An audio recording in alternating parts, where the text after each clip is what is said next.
ketogenic diet.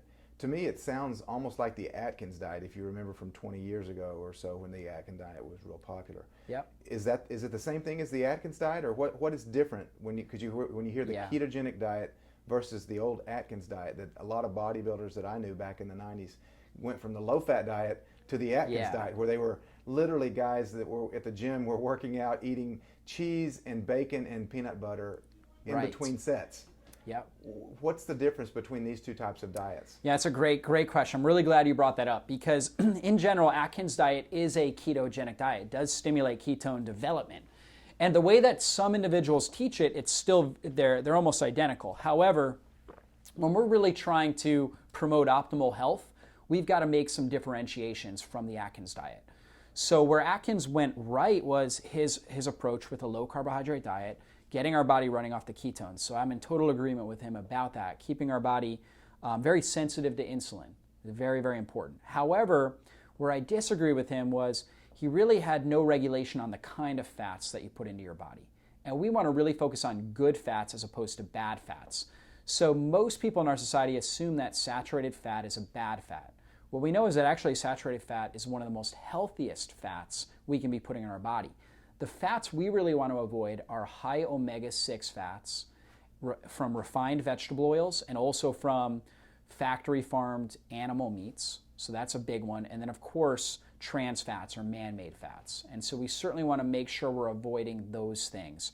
And so we're going to load up on good fats, things like avocados, things like coconut oil, butter from grass-fed cows, okay? Individuals that can tolerate dairy protein. If they can tolerate casein, we're going to use things like cheese, raw cheese from grass-fed cows, fermented dairy drinks from, again, grass-fed cows. There's a huge difference between when a cow is fed grass and grains. A grain-fed cow actually grows much larger and produces a lot more dairy. In fact, they produce about 20 to 30,000 pounds of dairy in a year, a grain-fed cow. A grass-fed cow produces about 3,000 to 5,000 pounds. There's a huge difference in yield. Now, the grain-fed cow, though, the grains themselves are high in this omega-6 fat. And omega-6 fat causes inflammation in our body. So the dairy that's coming from a grain-fed cow is very high in omega-6, very low in omega-3. That's going to be inflammatory. And that inflammatory process, high omega-6, low omega-3, provides a ripe environment for cancer cell development in our body. So we definitely want to stay away from commercially raised animal products and animals that were fed grains. We want to stay away from that.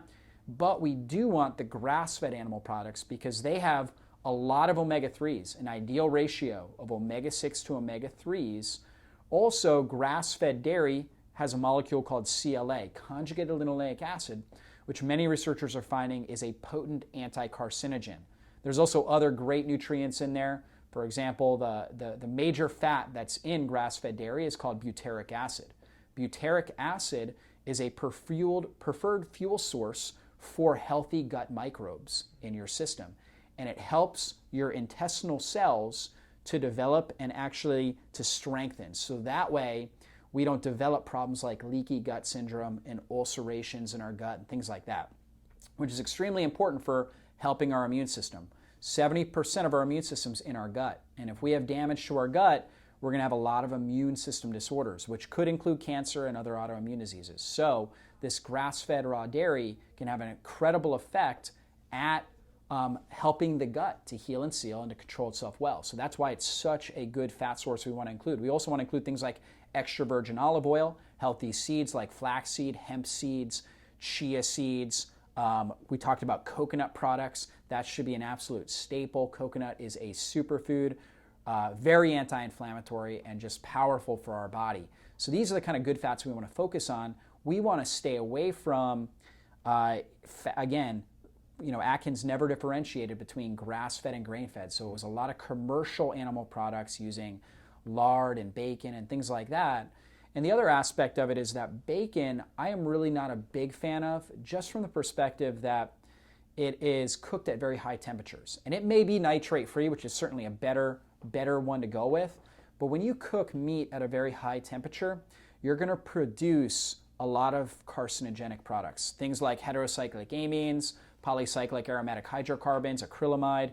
And these are known to cause cancer growth in our body. And so high heat or highly cooked, highly processed animal products, even if it's properly raised, can also be a factor with cancer cell development. So we want to look for animal products that have been minimally processed, and when we cook them, we want to cook them more medium rare, so a lower temperature, and just cooking them for less time, so that way we produce less of those heterocyclic amines. And there are a lot of different strategies that people can apply with marinates and things like that to utilize the animal products and minimize the production of carcinogenic chemicals.